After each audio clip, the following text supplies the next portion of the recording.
حضرت موسیٰ علیہ السلام اللہ کے مخلص پیغمبر ہیں۔ ان کا لقب کلیم اللہ ہے کیونکہ وہ اللہ تعالیٰ سے ہم کلام کرتے تھے۔ آپ صلی اللہ علیہ وسلم کے والد کا نام عمران علیہ السلام اور بھائی کا نام ہارون علیہ السلام تھا۔ آپ میں طاقت اور قوت 10 آدمیوں کے برابر تھی۔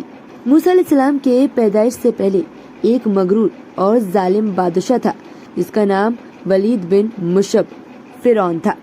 بنی اسرائیل کے قوم پر ظلم اور ستم کرتا تھا اور ان کو غلاموں کی طرح کام لیتا تھا۔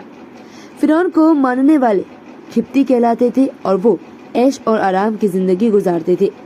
ایک روز فرعون نے خواب دیکھا کہ بیت المقدس سے مصر کی جانب ایک آگ بڑھتے چلا آ رہا ہے۔ وہ آگ تمام مصر والوں کو جلا ڈالتا ہے مگر اس آگ سے بنے اسرائیل کے گھر محفوظ رہتے ہیں۔ فرعون نے اس خواب کی تعبیر اپنے پاس موجود کہینوں سے پوچھی تو انہوں نے بتایا کہ بنی اسرائیل میں ایک ایسا بچہ پیدا ہونے والا ہے جس کی وجہ سے مصریوں کی ہلاکت ہوگی۔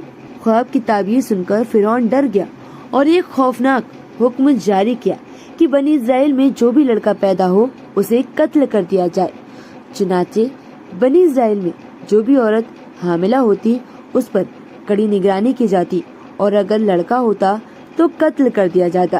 حضرت موسیٰ علیہ السلام کی والدہ جب حمل سے ہوئی تو اس کی خبر کسی کو نہ ہوئی۔ انہوں نے سب سے چھپائے رکھا اور جب حضرت موسیٰ علیہ السلام پیدا ہوئے تب بھی سوائے قریبی رشتہ داروں کو کسی کو معلوم نہ ہوا، کیونکہ جنہیں اللہ زندہ رکھے کس کی مجال ہے کہ اسے مار سکے۔ پھر اللہ تعالیٰ نے حضرت موسیٰ کے والدہ کے دل میں خیال ڈالا کہ جب بھی کوئی ڈر اور خوف محسوس کرو تو بچے کو دریا میں بہا دینا۔ حضرت موسیٰ کی والدہ نے ایک صندوق میں رکھ کر دریائے نیل میں بہا دیا اور موسیٰ علیہ السلام کی بہن سے کہا کہ تو پیچھے پیچھے جا اور اپنے بھائی کی نگرانی کرتی جانا۔ چنانچہ وہ صندوق دریا کے کنارے جا لگا۔ محل کے درباریوں نے صندوق کو نکال دیا۔ فرعون کی بیوی نے موسیٰ کو دیکھا اور فرعون سے کہا یہ تیری اور میری آنکھوں کی ٹھنڈک ہے اور اسے اپنا بیٹا بنا لے۔ جب موسیٰ کو بھوک لگی اور دودھ کے لیے رونے لگے تو دودھ پلانے والیاں لائی گئیں لیکن آپ علیہ السلام نے کسی کا دودھ نہ پیا۔ قریب میں ہی موسیٰ کی بہن جو آپ کی نگرانی کرتے ہوئے پیچھے آئی تھی کہنے لگی میں ایک گھر جانتی ہوں جو اس بچے کو دودھ پلا سکتی ہے۔ اس طرح اللہ تعالیٰ نے موسیٰ کو واپس اپنی ماں کے پاس لوٹا دیا۔ فرعون کے محل میں آپ نے پرورش پائی اور جوان ہوئے۔ طاقت اور قوت اللہ نے آپ کو بہت عطا کی تھی۔ ایک دن آپ نے 2 لوگوں کو آپس میں لڑتے ہوئے دیکھا۔ اس میں سے ایک بنی اسرائیل سے تھا اور دوسرا قبطی تھا۔ بنی اسرائیل کے شخص نے آپ سے مدد مانگی۔ آپ نے مدد کا ارادہ کیا اور قبطی کو ایک مکہ مارا جس سے اس کی موت ہو گئی، لیکن آپ علیہ السلام کا مقصد قتل کا نہیں تھا اور آپ نے اللہ تعالیٰ سے توبہ کی۔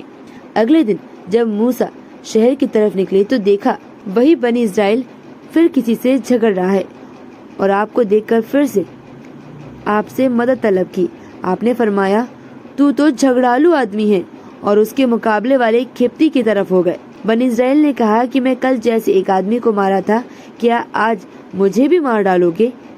اس کی اس بات سے آپ سمجھ گئے کہ کل والی بات پورے شہر میں پھیل گئی ہے۔ حضرت موسیٰ کو یہ خیال آیا کہ قبطی کے قتل کے بدلے کہیں میرا نہ قتل کر دے۔ آپ علیہ السلام اپنے آپ کو چھپانا چاہتے تھے۔ فرعون کی قوم سے ایک شخص آیا اور موسیٰ سے کہا کہ آپ فوراً یہاں سے کہیں دور نکل جائیے کیونکہ قوم کے سردار آپ کی قتل کے منصوبے بنا رہے ہیں۔ مصر سے نکل کر